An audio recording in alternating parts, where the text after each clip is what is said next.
Dis-moi Marie, quand tu marches pieds nus, tous les matins sur les chemins de pierre, dans ton grand sac de toile que portes-tu, dans les villages, le long de la rivière, depuis l'aurore, dans ta robe de lin, à la tombée couverte de poussière, tes cheveux noirs qui dansent sur tes reins, brillent toujours d'une blanche lumière, brillent toujours d'une blanche lumière. Je t'ai suivi sous un soleil de plomb, avec les grives et le chant des enfants, et sur la rive, près du chêne au bras long, tu t'y assois sans oublier le temps. Dis-moi Marie, quand tu marches pieds nus, tous les matins sur les chemins de pierre, dans ton grand sac de toile que portes-tu, dans les villages le long de la rivière, dans les villages le long de la rivière.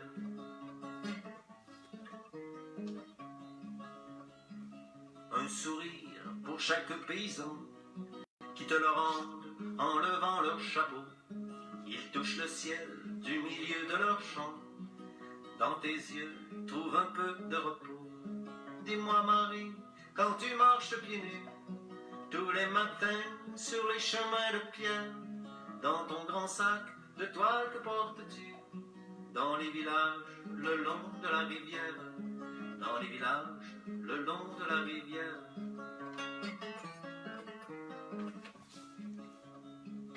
Une rose dans la main du rebelle, une pensée tous les cœurs blessés, une corbeille d'immortelles, de marguerites, de vœux exaucés.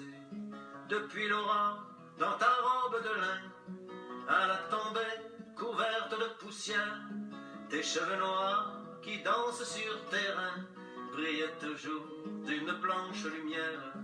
Dis-moi Marie, quand tu marches pieds nus, tous les matins sur les chemins de pierre, dans ton grand sac de toile que portes-tu, dans les villages le long de la rivière, dans les villages le long de la rivière.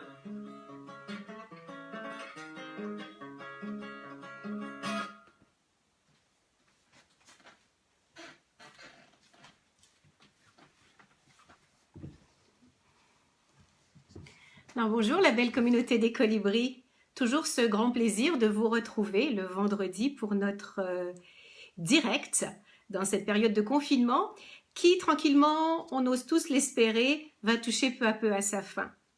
Aujourd'hui, c'est le 6e épisode de l'opération Colibri, faire sa part. Alors bienvenue à tout le monde, bienvenue aux personnes qui se joignent à nous pour la première fois, donc qui se joignent à cette communauté virtuelle. Je débuterai par un merci tout spécial à Daniel Lavoie pour la chanson d'ouverture que vous avez donc écoutée pour la plupart, qui s'intitule « Le long de la rivière » et je l'ai publiée ce matin sur mon mur. C'est une chanson qui vous a accueilli en douceur il y a quelques minutes. Cette chanson parle de Marie, une femme dont la vocation se résume à aider autrui. Une femme colibri, incarnée, qui dans toute sa simplicité nous montre le chemin du cœur. Plus j'écoute cette chanson, plus elle me touche dans sa beauté, dans sa vérité, dans sa simplicité. Cette femme qui, pieds nus, marche le long de la rivière en distribuant ici et là un sourire pour chaque paysan, une rose dans la main du rebelle, une pensée pour les cœurs blessés, une corbeille d'immortelles, de marguerites de vœux exaucés. Si Marie se promenait le long d'une rivière en France aujourd'hui, il y a fort à parier qu'elle offrirait aussi des brins de muguet pour porte-bonheur, puisque ça fait partie de la tradition du 1er mai en France. Voici une citation de sa sainteté le Dalai Lama qui véhicule le même type d'énergie et qui va me permettre d'ouvrir plus en détail sur le sujet du jour, connexion et interdépendance. Le besoin d'amour est le fondement de l'interdépendance qui nous lie les uns aux autres. Si doué et si habile que soit un individu donné, il ne peut survivre seul. La Marie de la chanson, à sa façon, illustre notre capacité et notre besoin viscéral de nous relier ou d'être liés à l'autre. La période de confinement, sans aucun doute, a exacerbé ce besoin. Aujourd'hui, nous aborderons donc les concepts de connexion et d'interdépendance et après l'avoir illustré avec la chanson de Daniel, je vais poursuivre avec une histoire issue de la tradition bouddhiste intitulée « Le filet d'Indra ». Je finirai avec une proposition d'activité art thérapeutique en lien avec ces concepts qui seront illustrés sous la forme d'un mandala. Alors, bonne écoute. La tradition bouddhiste nous offre une puissante métaphore pour décrire l'interconnexion de tous les êtres vivants, le filet d'Indra. Voici ce conte. Très loin, dans la demeure céleste du grand dieu Indra, se trouve un filet merveilleux, tissé de lumière, accroché par des artisans ingénieux, de telle sorte qu'il s'étend à l'infini dans toutes les directions. Conformément au goût prodigue des dieux, les artisans ont suspendu un joyau unique et étincelant à chaque nœud du filet. Et, de même que le filet lui-même est infini en dimension, les joyaux sont infinis en nombre. C'est déjà en soi une vision merveilleuse que de voir ces pierres précieuses suspendues, étincelantes comme des étoiles. Mais ce qui est encore plus merveilleux, c'est ce qui se passe si nous sélectionnons arbitrairement l'un de ces joyaux pour l'examiner.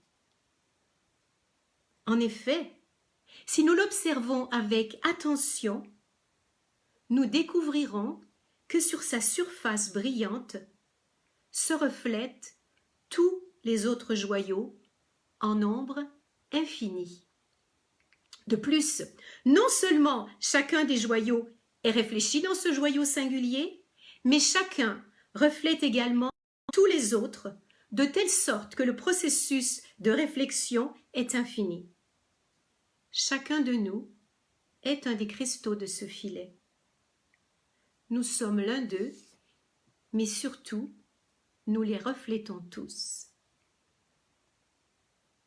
Alors, j'espère que vous avez réussi à visualiser ce merveilleux filet tissé dans l'univers.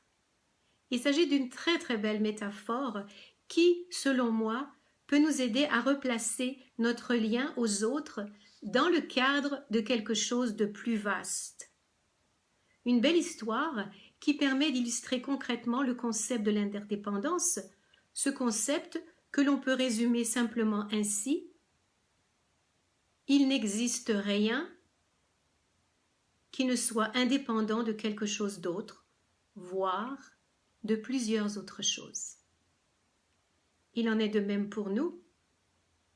Qu'on veuille ou non l'admettre, nous sommes tissés serrés les uns avec les autres, et chaque personne est un reflet de ce que nous sommes. Alors ramenons ce concept d'interdépendance à la situation actuelle. Le Dalai Lama mentionnait ceci, je le cite. En ce qui nous concerne en tant que bouddhistes, nous pensons que le monde entier est interdépendant. C'est pourquoi je parle souvent de responsabilité universelle.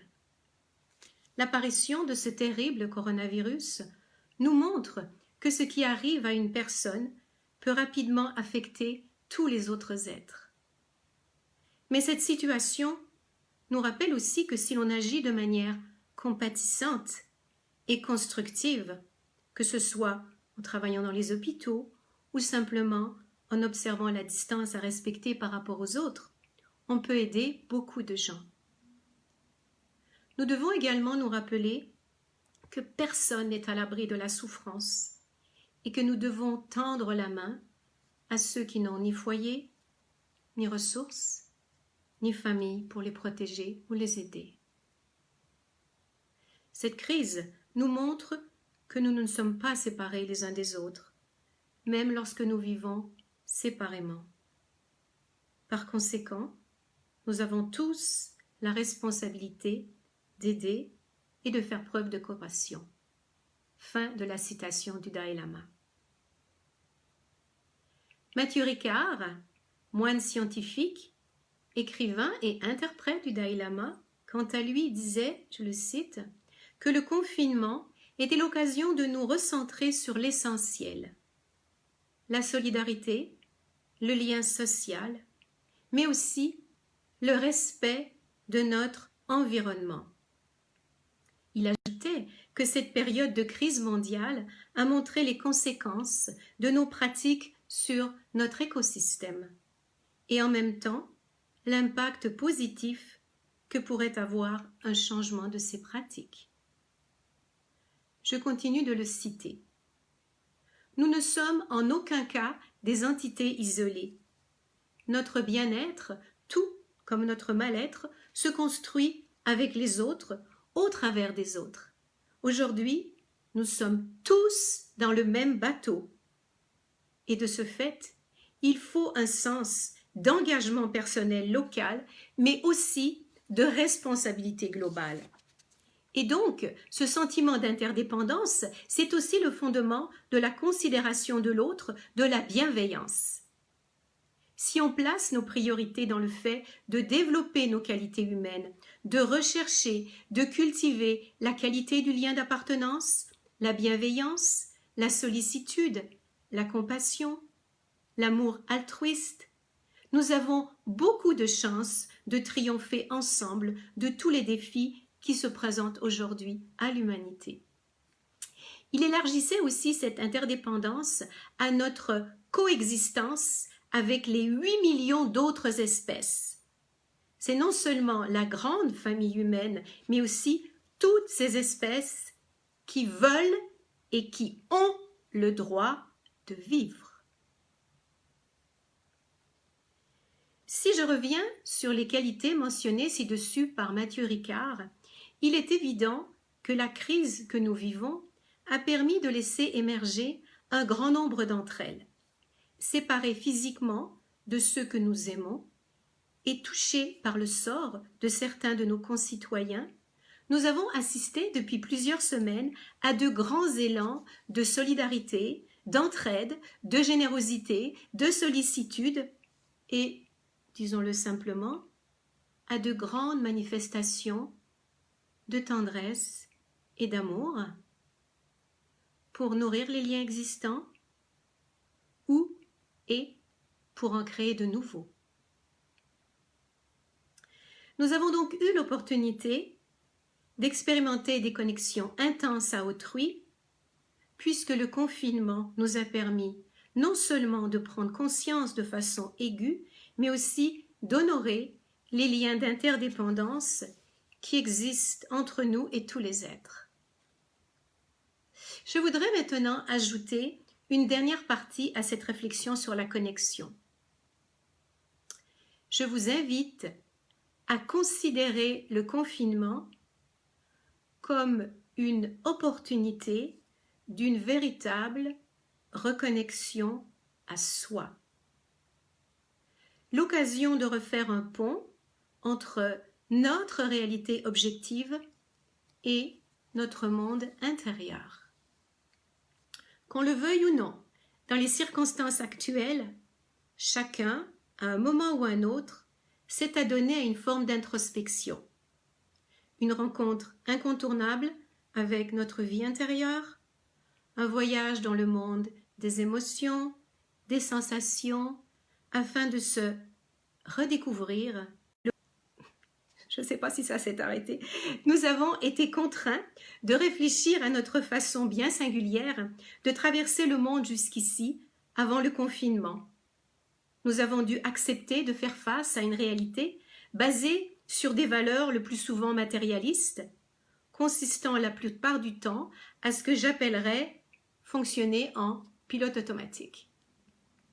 Frédéric Lenoir, sociologue, philosophe et auteur prolixe, dans une entrevue réalisée cette semaine à Radio-Canada, citait la pensée de certaines grandes figures de l'humanité, de l'Antiquité, qui nous invitaient à distinguer ce qui dépendait de nous et ce qui ne dépendait pas de nous. À partir du moment où la COVID-19 nous fait vivre une situation d'impuissance, il mentionnait à quel point il était vital d'apprendre à développer un regard différent sur la vie. Et il nous invitait, avant tout, à contempler notre vie dans sa globalité plutôt que de ne la considérer qu'au travers du filtre exclusif de la pandémie mondiale. Il nous invitait à ne pas oublier de nous reconnecter à notre capacité à nous émerveiller tout d'abord au fait d'être en vie. Il insistait aussi, toujours dans le contexte actuel, sur la nécessité de se nourrir positivement intérieurement afin de se mettre dans des affects affectifs positifs, qualifiés de plus propices à notre santé. Je le cite. L'anxiété permanente est en effet nocive sur notre santé. Pour avoir de bonnes défenses immunitaires, notre système émotionnel est décisif. On ne pourra pas sécréter de la dopamine, de la sérotonine ou de l'ocytocine dans un climat d'anxiété et de peur. Il nous invitait à un questionnement sur ce qui, véritablement, est susceptible de générer en nous des émotions positives. Par exemple, selon lui, plutôt que d'écouter interminablement les nouvelles, et je me permettrai d'ajouter, plutôt que de passer des heures de façon stérile sur les écrans ou sur les médias sociaux, il nous proposait de réfléchir à ce que l'on peut faire de tangible, que l'on aime, qui nous fait véritablement du bien, qui a le potentiel de nous nourrir intérieurement. Cela fait partie de la reconnexion à soi et cela peut prendre différentes formes selon les intérêts qui nous sont propres. Ça peut commencer tout simplement par aller se promener dehors si on peut, la nature étant potentiellement connue comme une grande source de réconfort et de connexion à soi. On peut aussi écrire, lire, créer, écouter de la musique.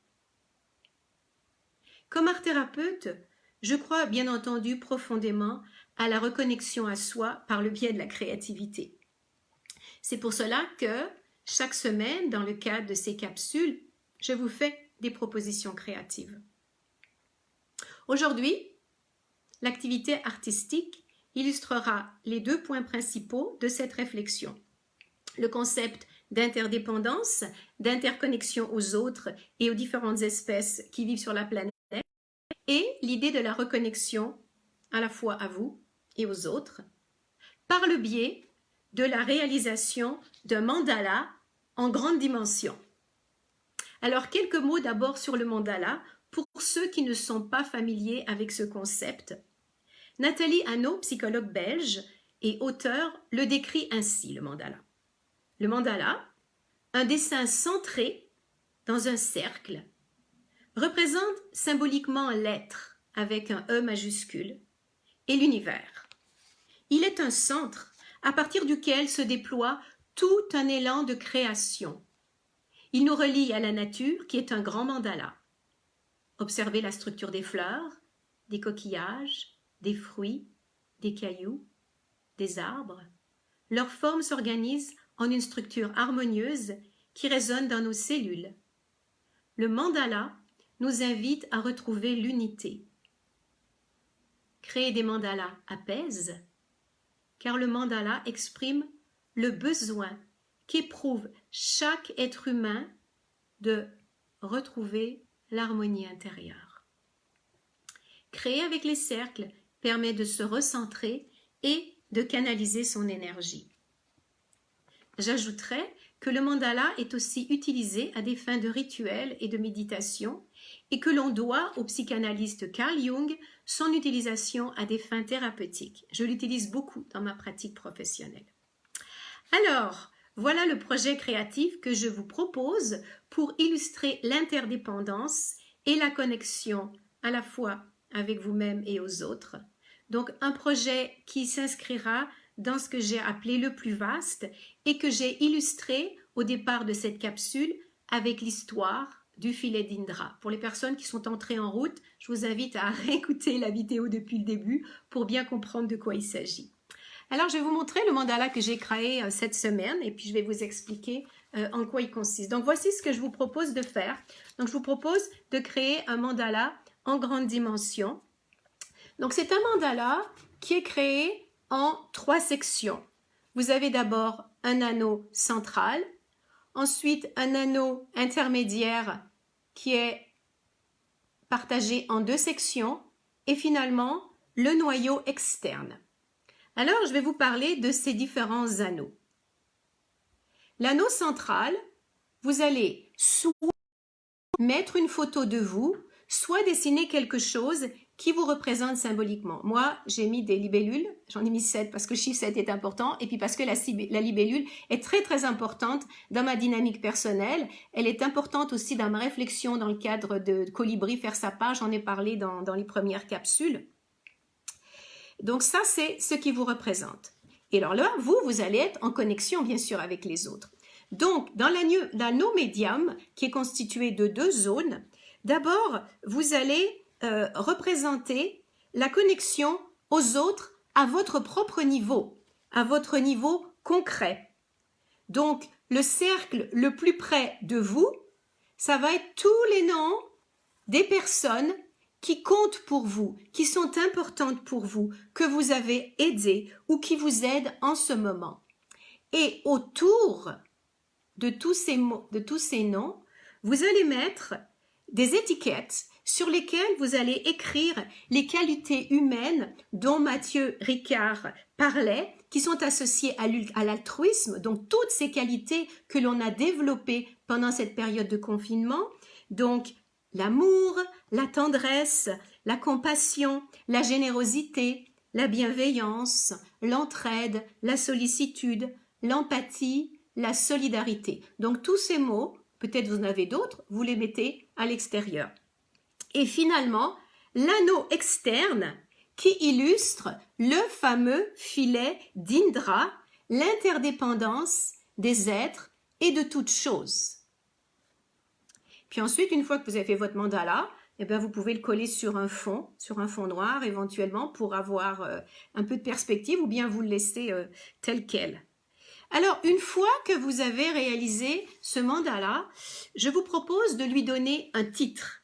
Et je vous offre également de finaliser votre réflexion dans votre journal en écrivant ce qui vous vient en le regardant, en élaborant sur ce qui s'est passé intérieurement pendant son élaboration. Vous pouvez aussi consigner vos prises de conscience et les actions concrètes qui en résulteront. Et vous pouvez même, si le cœur vous en dit, finir avec un poème. Ça peut être un poème de style haïku, donc un poème japonais en 3 lignes courtes, ou réaliser un poème sous toute autre forme. Alors, c'est ainsi que s'achève cette présentation, donc le 6e épisode de Colibri faire sa part. Donc aujourd'hui, j'ai abordé le principe de l'interdépendance et de la connexion à soi et aux autres et je vous ai proposé une activité thérapeutique qui a permis d'illustrer ces 2 éléments. Puisque nous sommes maintenant en transition, c'est-à-dire en transition confinement, déconfinement, j'aborderai la semaine prochaine l'idée de commencer à voir la lumière au bout du tunnel en l'illustrant par une belle histoire issue de la mythologie orientale. Vous savez que j'aime beaucoup commencer par des histoires pour illustrer mes concepts. Mais avant de vous laisser, comme d'habitude, j'exprime une gratitude spécifique et vous ne serez pas surprise de voir que ma gratitude de cette semaine va aller pour le musicien dont la chanson jouait quand vous êtes arrivé en ligne tout à l'heure. Donc, c'est un artiste du Saguenay qui s'appelle Daniel Lavoie. Donc, c'est un musicien, compositeur, interprète. Alors, pour la petite histoire, parce qu'on aime bien savoir quelquefois comment ça se fait que je le connais, etc., j'ai eu l'occasion de rencontrer Daniel il y a quelques années grâce à des amis du Saguenay, des grandes amies du Saguenay, Lucie et Janine, que beaucoup d'entre vous connaissent. Convaincue de l'importance de la musique pour nous tous en cette période de confinement, j'ai communiqué avec lui en fin de semaine passée pour lui demander si par hasard, dans son coffre à trésors de chansons, il n'en aurait pas une qui pourrait illustrer cette idée d'interdépendance, de connexion, d'aide, de solidarité. Alors, il a retrouvé la chanson, donc avec ce personnage, Marie. Quand je l'ai entendue, je l'avais déjà entendue, mais le fait de la réécouter dans ce contexte m'a vraiment beaucoup émue. Vous, de votre côté, peut-être il y en a qui l'ont déjà écouté ce matin, puisque je l'avais mis sur ma page, et je vous invite maintenant à la réécouter avec une oreille différente, avec une oreille avertie, avec l'oreille de quelqu'un qui vient d'entendre tout ce que je vais expliquer au niveau de l'interconnexion, au niveau de l'interdépendance. Vous irez à la rencontre de Marie d'une autre façon. Marie, cette belle âme qui a choisi de passer sa vie à prendre soin des autres. Cette chanson, c'est vraiment du baume pour le cœur de toutes les âmes aidantes sur la planète et dont vous faites partie. Alors, je vous invite à faire votre part de colibri en partageant cette chanson sur votre page Facebook pour honorer toutes les Maries de ce monde, de votre monde, que vous connaissez et qui se reconnaîtront dans cette chanson. Je vous invite aussi à visiter la page Facebook de cet artiste talentueux et à le suivre pour découvrir tous les trésors de sagesse qu'il a à offrir à la planète à sa façon si accessible, si imagée et si poétique. Alors Daniel, si tu écoutes, merci encore du fond du cœur pour ton talent, pour ton humilité, pour ta grandeur d'âme et pour ta générosité. Ta musique, c'est une façon unique de faire ta part de colibri. Alors je finirai, cette fois-ci c'est la vraie fin. Vous avez peut-être vu sur ma page la publication au sujet de la Journée mondiale du rire dimanche. Le rire, tout comme la musique, est essentiel dans le contexte actuel et je vous invite à vous joindre virtuellement à un groupe auquel je participerai, moi aussi virtuellement, qui célébrera dans la tradition du yoga du rire, une approche qui a été fondée par Dr Madan Kataria il y a plus de 25 ans maintenant. Le lien Zoom est sur ma page. J'ai beaucoup célébré la Journée mondiale du rire dans le passé sur la colline du Parlement quand j'avais le club de rire Tournesol d'Ottawa. Alors le rire, la musique, ça fait partie de ces piliers sur lesquels on s'appuie pour continuer à cheminer dans cette période difficile. Alors merci beaucoup pour votre écoute et à la semaine prochaine.